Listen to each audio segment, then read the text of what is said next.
भगवत्प्रसादो यश प्रसादान्नगते कुतोऽपि देयं स्तवन्तस्य यशस्त्रिशन्धं वन्दे गुरो श्रीचरणारविन्दम् अनर्पितचरिं चिरात् करुणयावतीर्णकलो समर्पयितुमुन्नतोज्ज्वलरसां स्वभक्ते श्रियाम् हरिपुरटसुन्दरद्योतिकदम्बसन्दीपित सदा हृदयकन्दरे स्फुरतु वसचिनन्दनः बर्हापीडाभिरामं मृगमदतिलकं कुण्डलाक्रान्तगण्डं कञ्जाक्षं कम्बुकण्ठं स्मितसुभगमुखं स्वाधरे न्यस्तवेणु श्यामं सन्तं त्रिभङ्गं रविकरवशनं भूषितं वैजयन्त्या वन्दे वृन्दावनस्थं युवतिशतव्रतं ब्रह्मगोपालवेशम्। हा कृष्णकरुणा सिन्धु दीनबन्धु जगत्पते गोपेषु गोपिकान्त श्रीराधाकान्त नमस्तुते। तप्तकाञ्चन गौराङ्गी श्रीराधे वृन्दावनेश्वरी वृषभानुसुते देवी तं नमामि हरिप्रिये। नारायणं नमस्कृत्यं नरं चैव नरोत्तमं देवीं सरस्वतीं व्यासं ततो जयमुदीरये। तुलसीकाननं यत्र यत्र पद्मवनानि च पुराणपठनं यत्र तत्र सन्निहितः हरिः। जय रूप सनातन भट्ट रघुनाथ श्रीजीव गोपाल भट्टदास रघुनाथ। हे छय गोसाईर करी चरण बंदन जा हईते विघ्ननाश भीष्ट पुराण। वंशाकल्पतरुभ्यश्च कृपा सिन्धुभैव च पतितानां पावनेभ्यो वैष्णवेभ्यो नमो नमः। दुर्गमे प्रतिमेन्धस्य स्खलदपादगतिर्मुहुः स्वकृपाजष्टिदानेन सन्तसन्तवलम्बनम्।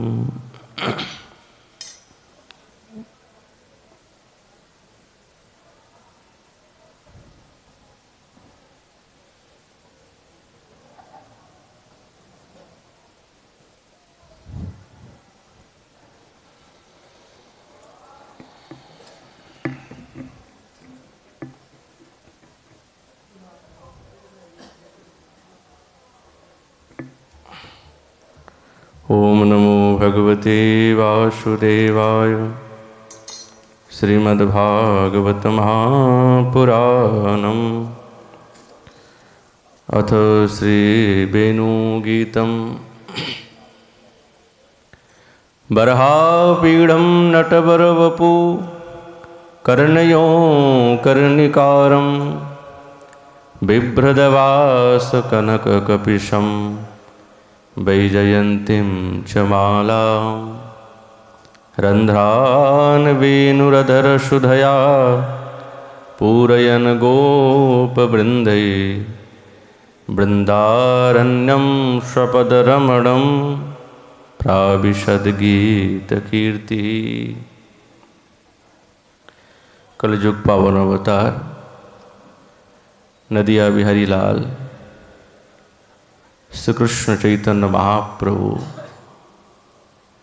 तार अपार कारुण्ये সেই দিব্য বেণুগীত প্রসঙ্গে সুখদেব মহারাজ পরীক্ষিত মহারাজকে দিব্য সেই গোপীগণের ভাব এবং শ্যামসুন্দরীর মধুর মুরলীধ্বনি শ্রবণ করে তাদের যে অবস্থা, সেই অবস্থা এবং সেই ভাবের কথা বর্ণনা করছেন।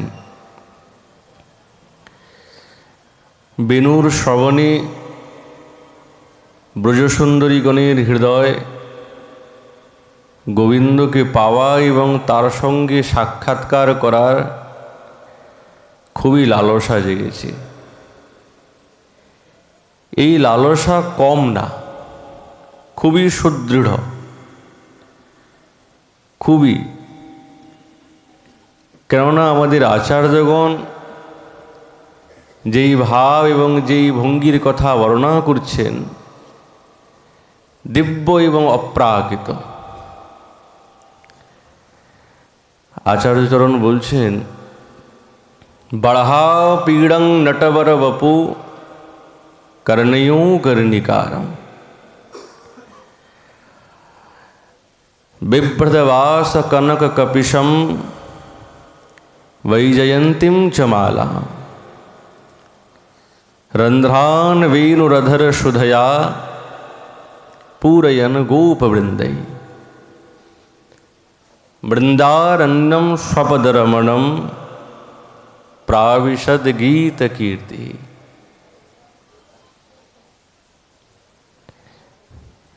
আমাদের আচার্যগণ রসশাস্ত্রে নায়কের বর্ণনা প্রসঙ্গে রূপ গোস্বামী পাদ বলেছেন, যেখানে রসের প্রাচুর্যটা বেশি সেখানে শ্যামসুন্দর মূর্তির বর্ণনা মুখমণ্ডল থেকে আরম্ভ হয়, চরণ থেকে না। তো ওই জন্য সুখদেব মহারাজ ব্রজসুন্দরীগণের ভাবে ব্যক্ত করে বলছেন, বরাহা পীড়ম। সাক্ষাৎ শ্যামসুন্দরীর দিব্য ময়ূর পাখা উড্ডীয়মান হচ্ছে, মুখমণ্ডল থেকে আরম্ভ হলো।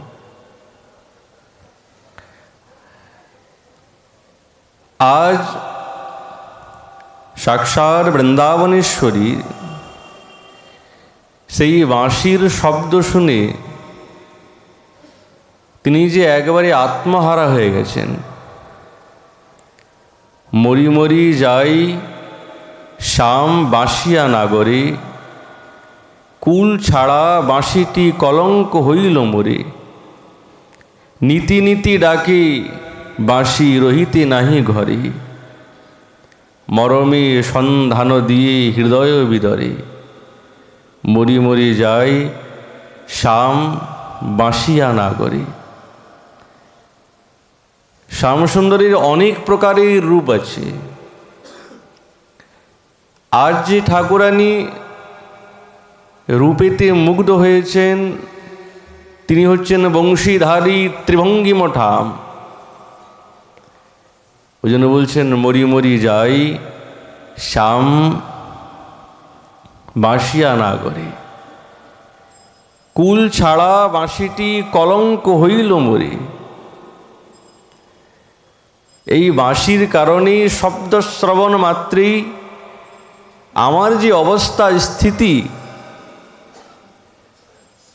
একবারে অন্যরকম হয়ে গেছে, হৃদয়টা বিদীর্ণ করছে। যদি বা বাজাবে বাঁশি না হইও ত্রিভঙ্গ। ঠাকুরানীর যেমন প্রার্থনা বলতে চাচ্ছেন যে শ্যাম যদি তুমি বাঁশি বাজাও বাজাও, কিন্তু এইরকম ত্রিভঙ্গী মঠামে বাঁশি বাজিও না। যদি বা বাজাও বাঁশি না হইও ত্রিভঙ্গ।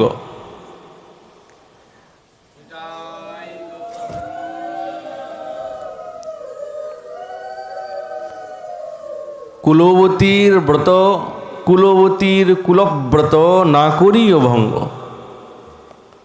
যদি বা বাজানো বাসি না হইও ত্রিভঙ্গ, কুলবতীর কুলব্রত না করিও ভঙ্গ।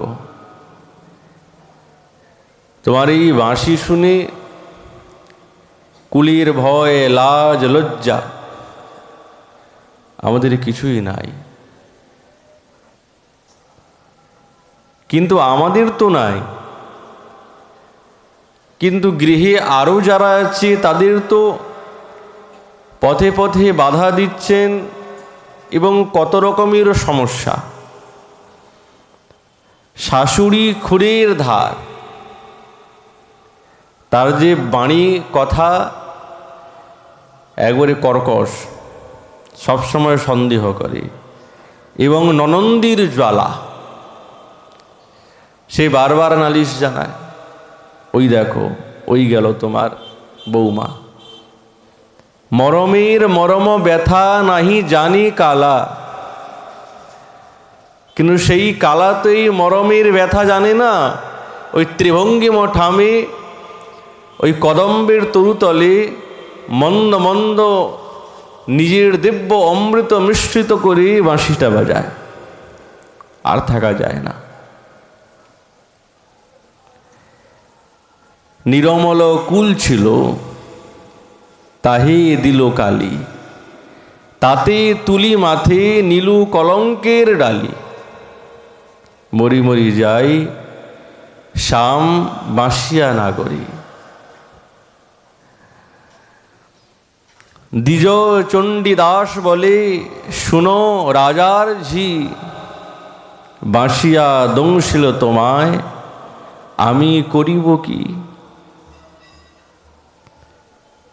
আজ এই বাঁশি তোমাকে দংশন করেছে হৃদয়ে, তাই তোমার এই অবস্থা। বৃন্দাবনেশ্বরী এবং ব্রজবালাগণ সকলেই হচ্ছেন কুলবতী। তারা যে গোবিন্দকে কতটা ভালোবাসেন এটার পরীক্ষাও তো দরকার। তোমাদের যে এত আকুলতা, এত ভাব ভঙ্গি, সেই সুন্দরকে কতটা ভালোবাসো,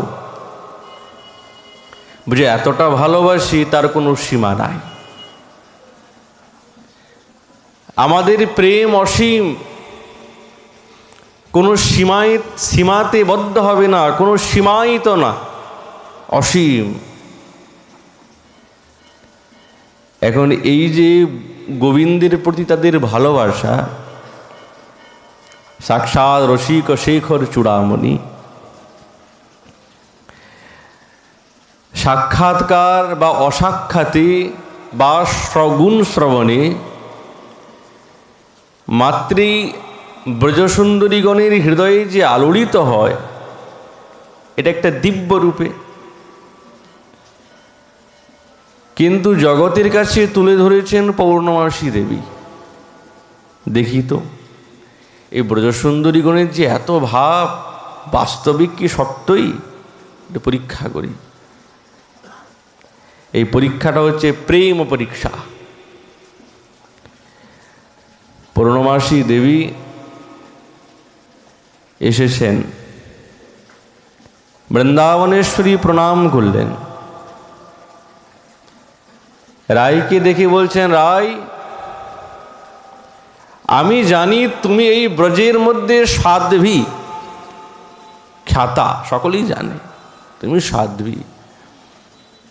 আর কবিরাজ গোস্বামী পাদ বলেছেন,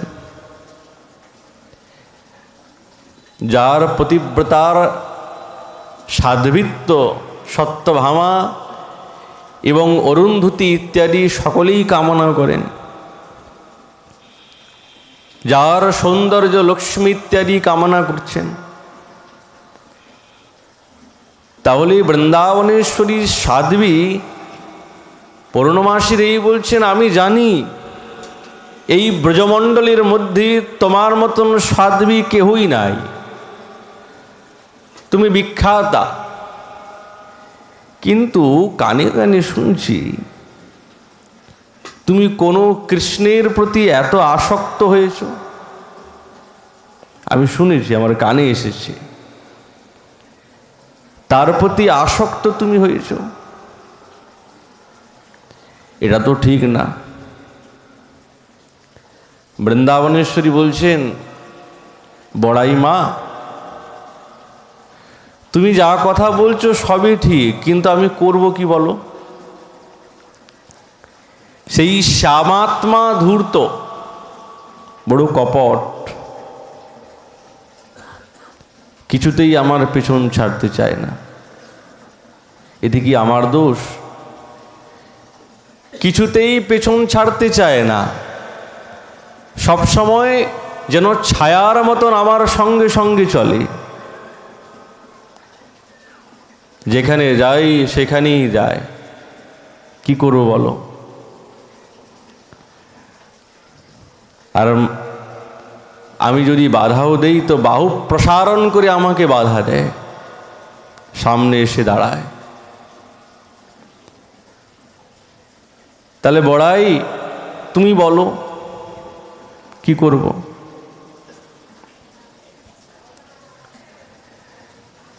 করণোৎপলের দ্বারায় তাড়ন করেও তাকে তাড়ানো যায় না। বহু চেষ্টা করেছি, আমি বারবার তাড়ানোর চেষ্টা করেছি, কিন্তু কিছুতেই যেতে চায় না।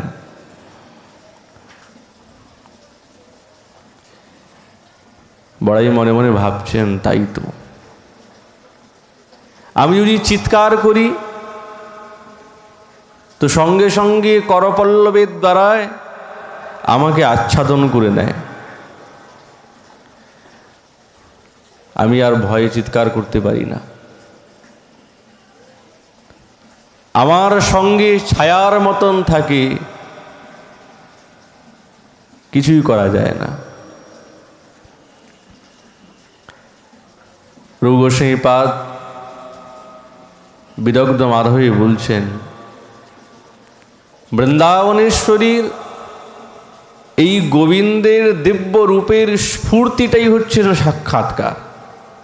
এখনো কিন্তু দেখেন নাই, শুনেছেন, আর শুনেই ওই রকম রূপটা যেন প্রতিবিম্বিত হয়ে সামনে দাঁড়িয়ে আছে, যেন ধরে ফেলেছেন। স্বপ্নে হোক সাক্ষাতে হোক, স্ফূর্তিটা যেন সাক্ষাৎ হয়ে গেছে।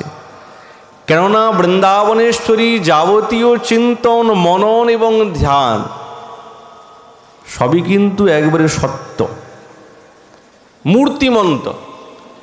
এমন না যে স্বপ্নটা আমাদের মতন না, আমরা যেরকম স্বপ্নটা দেখলাম, কিন্তু নিদ্রাটা যখন ভেঙে গেল আমাদের স্থিতি এবং অবস্থাটা একবারে বিপরীত।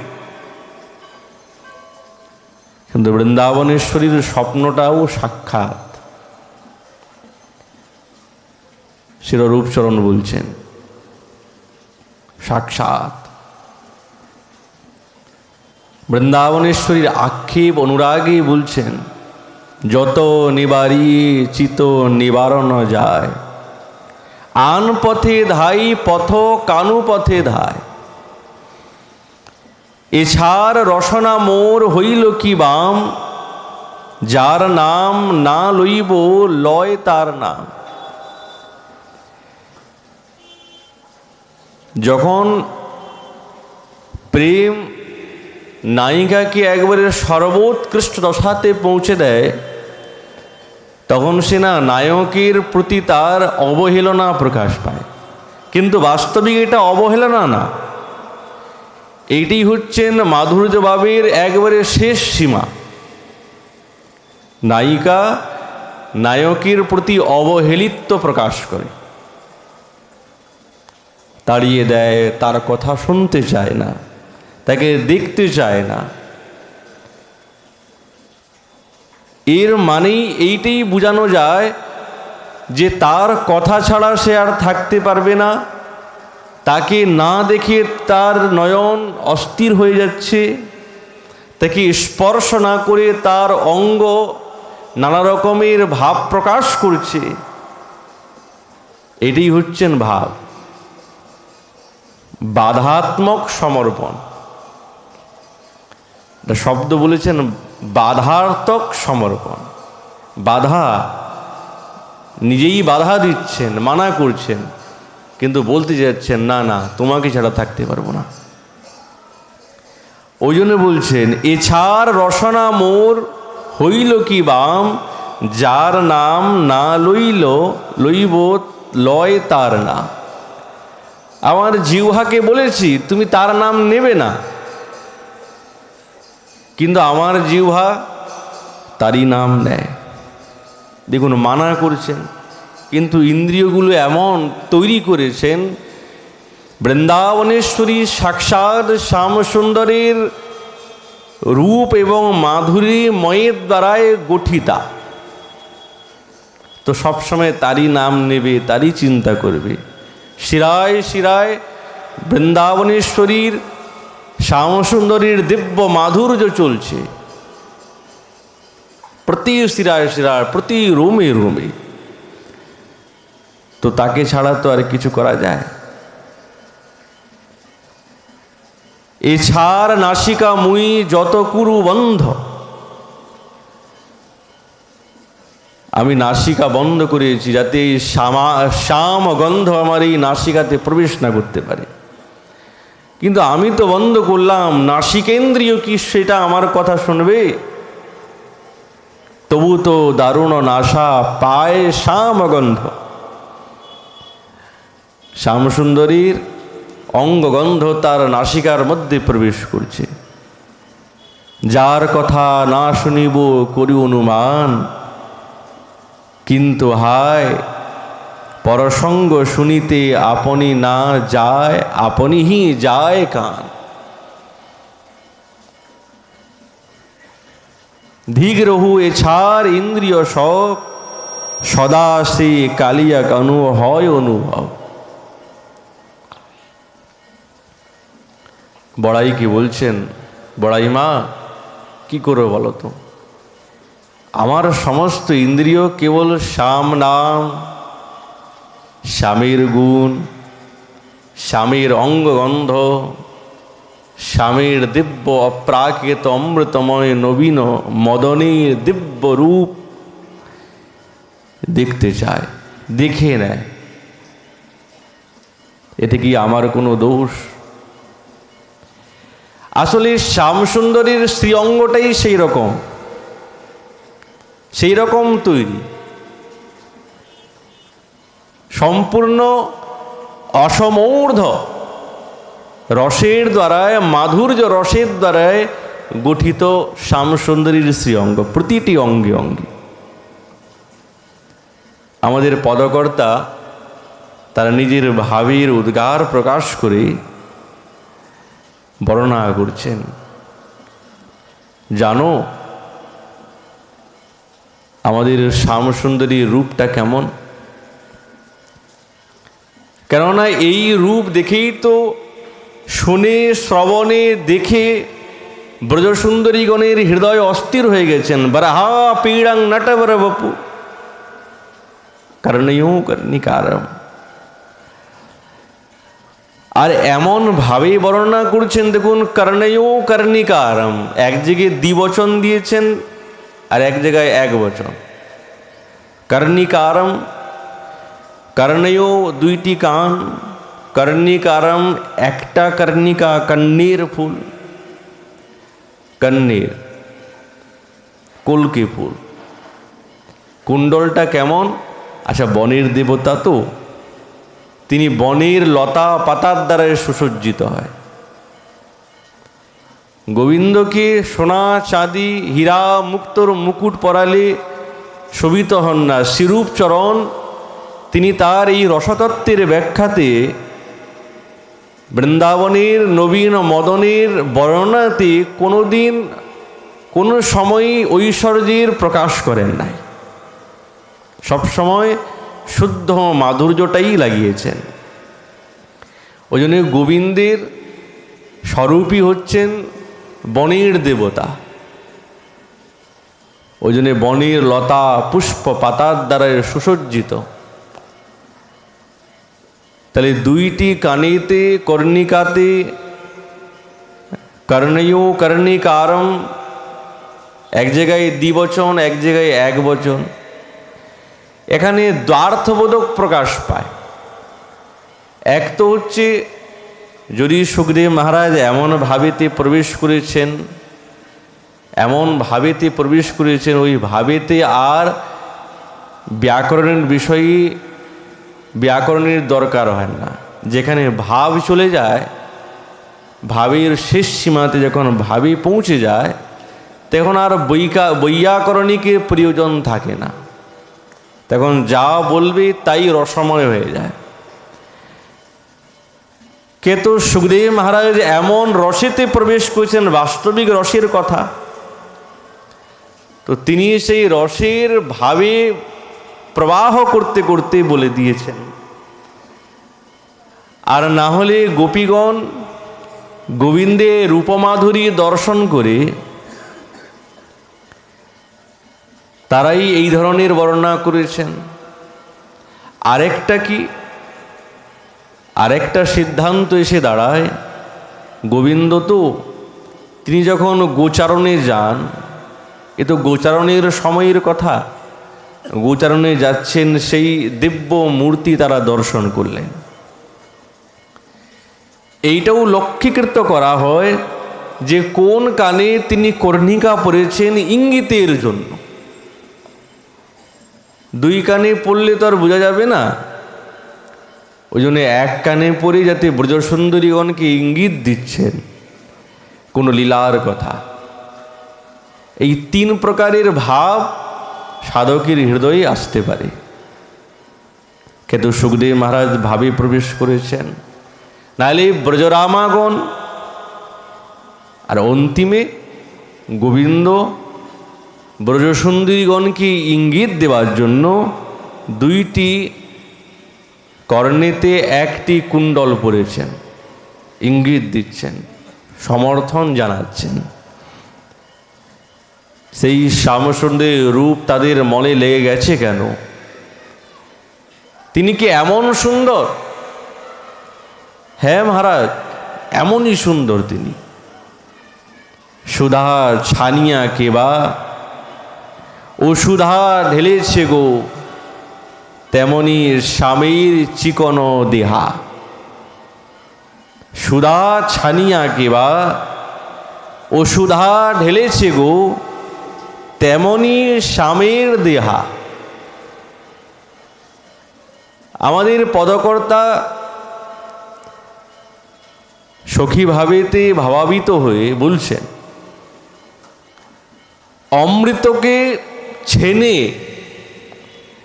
আর সেই সার নির্যাসের দ্বারায় এমন চিকন হচ্ছেন, কোমল হচ্ছেন সামাঙ্গ। অঞ্জন গঞ্জিয়া কেবা খঞ্জন আনিল রে, চাঁদ নিগাড়ি কইল থেহা।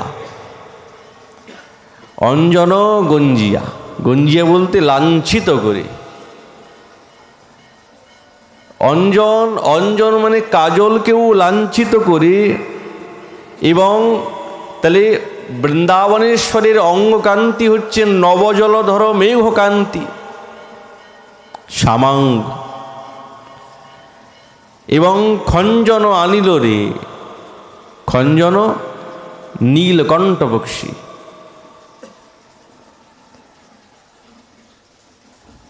এমন তার অঙ্গের শোভা। চাঁদ নিগাড়ি কইল থেহা,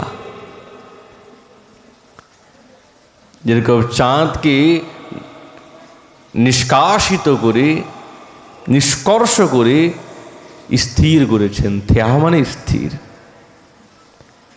সেই থেহা নিগাড়ি কেবা মুখ বনাইল রে, জবা ছানিয়া কইল গণ্ড। তাহলে সেই চাঁদকে নিষ্কাশিত, নিষ্কর্ষ করে সাক্ষাৎ গোবিন্দের মুখমণ্ডল। জবা ছানিয়া কইল গণ্ড। আর কেমন? বিম্ব ফল যিনি কেবা ওষ্ঠ গড়িল রে, ভুজ জিনিয়া করি শূন্য। বিম্ব ফল, এই বিম্ব ফলের দ্বারায় যার যেরকম বিম্ব ফলে রক্তিমা একেবারে সর্বোৎকৃষ্ট, সেরকম শ্যামসুন্দরের ওষ্ঠ অধর লাল টুকটুকে বিম্ব ফলের মতন। আর এই ভুজদণ্ড কেমন? শুণ্ডের মতন, হাতির শুঁড় যেরকম হয়, উপর থেকে মোটা নিচে চিকন, শ্যামসুন্দরের এই ভুজদণ্ড সেই রকম। কম্বু জিনিয়া কেবা গণ্ড বনাইল রে, কোকিল জিনিয়া সুস্বর। যে যার উদাহরণ উনি দিচ্ছেন, এইগুলো হচ্ছে আমাদের এই জগতে সর্বোৎকৃষ্ট, এদের থেকে সুন্দর আর নাই। কম্বু কণ্ঠ, কম্বু বলতে শঙ্খ, যেরকম শঙ্খের মুখের দিকে 3টা রেখা থাকে, সেই রকম শ্যামসুন্দরীর গণ্ডেতে ত্রিরেখা বলে বিদ্যমান আছে। এটা সৌন্দর্য, 3টা দাগ আছে। কোকিল জিনিয়া সুস্বর, এই জগতে সবার থেকে সুন্দর স্বর কোকিলের। সকালবেলা ডাকে না কুহুরবে, যে শুনবেই তার মনটা শান্ত হয়ে যায়, কেউ বিরক্ত হয় না, হয় কি? কিন্তু কোকিলের জায়গায় যদি কাক ডাকে তো বিরক্ত হয়ে যায়, তাড়াতে আরম্ভ করি। কিন্তু ওই কাকের জায়গাতে যদি কোকিল সারাদিন ডাকে, সকালবেলা ভোরবেলা, যে শুনবে বাবা কি সুন্দর সুর করছে, তো আমাদের বিরক্ত আসে না। কেন? বলছে ভালো লাগছে বলেই তো বিরক্ত আসছে না। এর মানে কোকিলের সুর হচ্ছেন সর্বোৎকৃষ্ট এই চরাচর জগতে। ওই জন্য বলছেন কোকিল জিনিয়া সুস্বর, কোকিলের স্বরকেও যিনি জয় করেছেন, যার কণ্ঠস্বর। আবার সেটা যদি বংশীর দ্বারায় আলাপিত হয়, তাহলে তার কোনো কথাই নেই, একেবারে হৃদয়ে বিদীর্ণ করে ওই স্বরটা প্রবেশ করবে। আরদ্র মাখিয়া কিবা শারদ্র বনাইল রে, আরদ্র মানে হরিদ্রা, আর শারদ্র বলতে ঘনপিত। বসনটা কেমন? ওই ছন দেখি পীতাম্বর, এমন পীতাম্বর ধারণ করেছেন।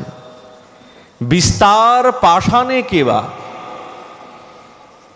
ওই ছন রতন বসাইলোকে, এমতি লাগয়ে বুকের শোভা। দেখুন শ্যামসুন্দরীর বর্ণনা আরম্ভ হয়েছে রসতত্ত্বের কোথা থেকে? চরণ থেকে না, কেননা এটি রসতত্ত্বেরই সার, চরণ থেকে ব্যাখ্যা না, তাহলে রসের নির্যাস আসবে না, মুখমণ্ডল থেকে ব্যাখ্যা। ওই জন্য বলছেন বারহা পীড়ং নটবর বপু, বারহা মাথায় পাগড়ি আছে, ময়ূর পুচ্ছ উড্ডীয়মান, মন্দ মন্দ উড়ছে, সেই রকম আমাদের আচার্যগণ মুখমণ্ডল থেকে বর্ণনা করতে আরম্ভ করেছেন। বিস্তার পাষাণ কেবা রতন বসাইল রে, এমতি লাগয়ে সেই বুকের শোভা। সাক্ষাৎ শ্যামসুন্দরীর হৃদয়টা কেমন? যেন বিস্তার পাষাণের মতন। এখানে পাষাণ শব্দের অর্থ, পাষাণের গুণ কিন্তু কাঠিন্য। তাহলে কি শ্যামসুন্দরীর হৃদয় কি এত কঠিন? তা তো না, ওইটা বলতে যাচ্ছেন না। এখানে এটাই বলতে যাচ্ছেন যে সুন্দর প্রস্তর, যেরকম সঙ্গমরমর ইত্যাদি প্রস্তর একবারে সমান সুন্দর দেখতে, তার মধ্যে নানা রকমের কেউ মণিমুক্তার দ্বারায় খচিত করেছে, তো কেমন শোভাপ্রাপ্ত হয়? ঠিক সেই রকম শ্যামসুন্দরী এই হৃদয়টা একবারে সমান প্রস্তরের মতন। তার মধ্যে রতন কি আছে? কৌস্তুভমণি, এবং সেই রেখা, স্বর্ণরেখা এটা আছে।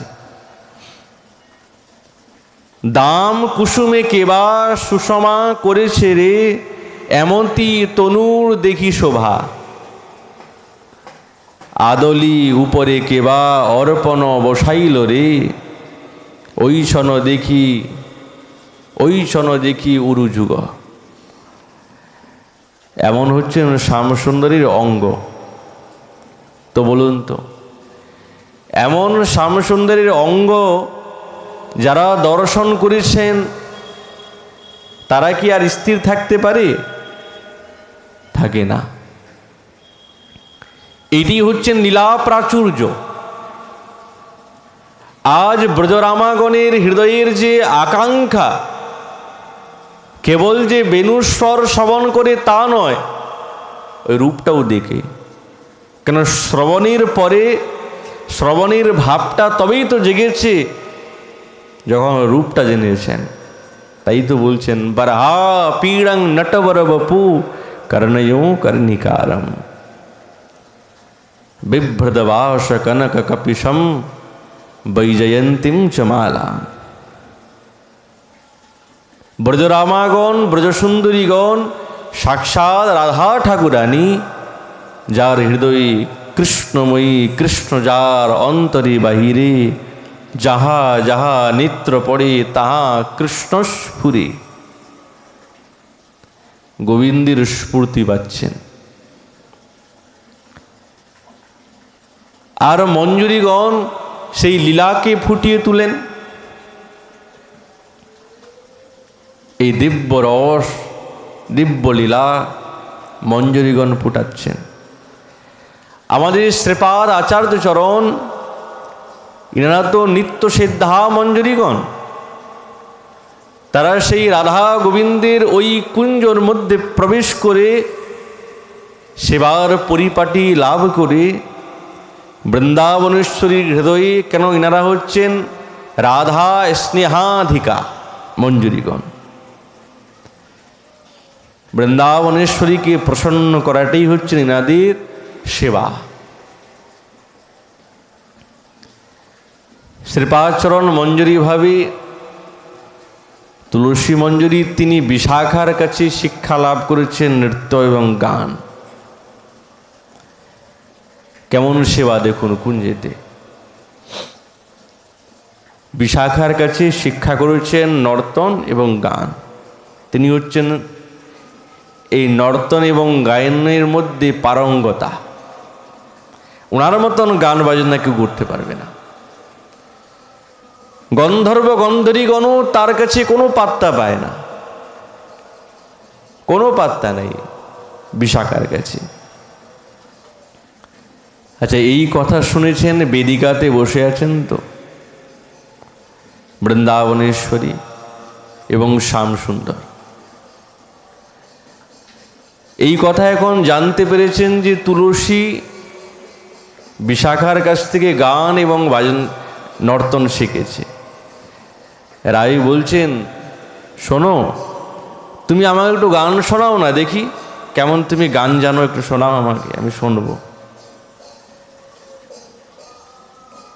যাকে এত সেবা করছেন তিনি যখন কোনো ইচ্ছা প্রকাশ করেছেন, তো যিনি সেবিকা তার হৃদয়ে খুব আনন্দ উল্লাস হয়, বাবা আমাকে এই কাজেতে নিযুক্ত করেছেন, এই সেবা আমাকে বলছেন, তো সেই সেবা আমি করব। হ্যাঁ হ্যাঁ ঠাকুরানী, অবশ্যই করব। সমস্ত সখীগণ আছেন। বৃন্দাবনেশ্বরী গোবিন্দের সঙ্গে একাসনে বিদ্যমান হয়ে আজ মঞ্জুরি, নৃত্য সিদ্ধা মঞ্জুরি, তিনি দিব্য মন্দ মন্দ গোবিন্দের গান করতে করতে নৃত্য করছেন। আর এমন গান করছেন, সেই গানের দ্বারায় সাক্ষাৎ গোবিন্দের ছবিটা যেন ফুটে তুলিয়েছেন। গান এবং নর্তন, এটা হচ্ছে কি, এর এমন ক্ষমতা আছে যে মৃত ব্যক্তিকেও জাগ্রত করে তোলে। আর সাক্ষাৎ গোবিন্দ এবং সকলের মনকে অনেক তাড়াতাড়ি আকৃষ্ট করা যায় গীত এবং নর্তনের দ্বারা। যত বড়ই হোক স্মরণ করতে চায় না, কিন্তু এই গান একটা এমন আকর্ষণীয় শক্তি আছে, তার মনটা আকৃষ্ট করে নেবে। আর এখানে তো গান করছেন কে? নিত্য সিদ্ধা মঞ্জুরি। শিখেছেন কার কাছে? বিশাখার কাছে। তো সাধারণ গায়িকা তো নয়, সাধারণ নর্তক তো নয়, দিব্য সুন্দর নর্তন করছেন, গান করছেন মধুর মধুর সুস্বরে সুকণ্ঠে। এই গানের দ্বারায় বৃন্দাবনেশ্বরীর হৃদয় এবং সেই সখীগণের হৃদয়টা আপ্লাবিত হয়ে গেছে, সকলে সেই ভাবেতে ডুবে গেছে। সকলকেই ওই রাজ্যে নিয়ে গেলেন মঞ্জুরি নিজের এই বিদ্যার দ্বারায়, প্রসন্ন তো করলেন। রাই প্রসন্ন হয়ে গেলেন। পুরস্কার তো দিতে হবে, পুরস্কার দিতে হবে। তোমাকে পুরস্কার দেব। কি করলেন? শ্যামসুন্দরীর গলায় দিব্য একটা হার ছিল, ওই হারটা বৃন্দাবনেশ্বরী খুলে আর মঞ্জুরির গলায় পরিয়ে দিলেন। কত বড় সৌভাগ্য! আর এই তুলসীর কণ্ঠে যখন এই হারটা দিয়ে দিলেন, এই তুলসী মানে তুলসী মঞ্জুরি শ্রীপাদ রঘুনাথ দাস গোস্বামী পাদ, নিত্য সিদ্ধা মঞ্জুরি। উপহার পেয়ে আত্মহারা হয়েছেন। আহা, আমার এত সৌভাগ্য, এই হার পেলাম। যুগল মধুর লীলাতে এই হার বৃন্দাবনেশ্বরীর কণ্ঠে এবং শ্যামসুন্দরীর কণ্ঠে বারবার স্পর্শ পেয়ে আনন্দ পেয়ে দোদুল্যমান হচ্ছিল, আমি দেখেছি। শৃঙ্গার রস খেলাতে ইনারা দুইজনে যখন মত্ত ছিলেন, এই হার পরস্পর পরস্পর হৃদয়ে বারবার ঘর্ষিত হচ্ছিল, আমি আমার চোখে দেখা। আর সেই হার, যার মধ্যে নানা রকমের দিব্য গন্ধ চন্দন চর্চিত বিদ্যমান আছেন, সেই হার আমি পেয়ে গেলাম। কত বড় সৌভাগ্যের কথা, কত বড় সৌভাগ্যের কথা! এই হচ্ছেন মঞ্জুরির যোগ্যতা, যে রাধা গোবিন্দের দিব্য লীলাকে ফুটিয়ে তুলেন। আর কেবল ফুটান না, তারা সবসময় সেই রাধা গোবিন্দের দিব্য প্রেম এবং সেই ভাব তাদের হৃদয়ে জাগরণ করিয়ে দেন। কত বড় ক্ষমতা! এই ক্ষমতা আর কারো নাই। কেন? ব্রজসুন্দরীগণ শ্যামসুন্দরী রূপ গুণে দর্শনে এমন মুগ্ধ হয়ে গেছেন, এমন মুগ্ধা, বংশীর স্বর শ্রবণ করে তারা আত্মহারা। আর এই সখীগণ মঞ্জুরিগণ সেই লীলাটাকে মন্দ মন্দ বিস্তার করছেন। কি দিব্য ভাব! সাধকোচিত দেহে, সাধনাময় দেহে, যথার্থ সাধ্য বস্তু পাওয়ার লালসাতে, সাধ্য বস্তু পাওয়ার বস্তুটা কি? রাধা গোবিন্দের কুঞ্জ সেবা প্রাপ্ত করা, তাদের সেবা প্রাপ্ত করা, আর কিছু চায় না, কেবল ওইটাই চায়। কেন? জানে তো ওই চাওয়া ছাড়া তো সাধকের অন্য কোনো চাওয়া নাই, অন্য কোনো চাওয়া নাই, একটাই চাওয়া, হরি হরি কবে মোর হইবে সুদি। ঠাকুর মহাশয় কেমন জানাচ্ছেন, চাইছেন। উনি যেন বারবার অক্ষরে অক্ষরে অক্ষরে অক্ষরে এই সাধকোচিতর চাওয়ার কামনাকে জাগিয়ে দিচ্ছেন, দেখো এইরকম চাও, হরি হরি কবে হবে, কবে মোর হইবে সুদিন, কবে আমার সুদিন হবে। ভজিব সে রাধা কৃষ্ণ হইয়া প্রেমাধীন, সুযন্ত্রে মিশাইয়া গাব সুমধুর গান, আনন্দে করিব দোহার রূপ গুণগান। রূপ মাধুরী গুণের মাধুরী গান করব। হা রাধিকা হা গোবিন্দ বলি, কাঁদিব উচ্চস্বরে, ভিজিবে সকল অঙ্গ নয়নের নীরে। হরি হরি কবে মোর হইবে সুদিন, ভজিব সে রাধা কৃষ্ণ হইয়া প্রেমাধীন। এই প্রেমাধীনই হচ্ছেন আচার্যগণের অধীনে, স্বতন্ত্র না। এইবার করুণা করো রূপ সনাতন, রঘুনাথ দাস মোর শ্রীজীব জীবন। এইবার করুণা করো ললিতা বিশাখা, সখ্যভাবে মোর প্রভু সুবলাদি সখা। হরি হরি কবে মোর হইবে সুদিন, ভজিব সে রাধা কৃষ্ণ হইয়া প্রেমাধীন। সবে মিলি কর দয়া পুরুক মোর আশা, প্রার্থনা করই সদা নরোত্তম দাস। হরি হরি কবে মোর হইবে সুদিন, ভজিব সে রাধা কৃষ্ণ হইয়া প্রেমধীন। হা রাধে হা গোবিন্দ বলে, কাঁদিব উচ্চস্বরে, বিরহে কাঁদব হে বৃন্দাবনেশ্বরী, হে গোকুল, হে গোকুলেশ্বর, হে গোবিন্দ। তোমরা যদি আমাকে কৃপা করো তো অবশ্যই আমাদের হৃদয়ে সেই দিব্য রূপ, সেই দিব্য ভাব ফুটবেই। এই জল শূন্য আমাদের হৃদয় রূপ হ্রদেতে অবশ্যই পদ্ম ফুল বিকশিত হবে। এই আশাতেই আমাদের হৃদয়ে মন সবসময় লালায়িত থাকবে, আর কিছু চাই না।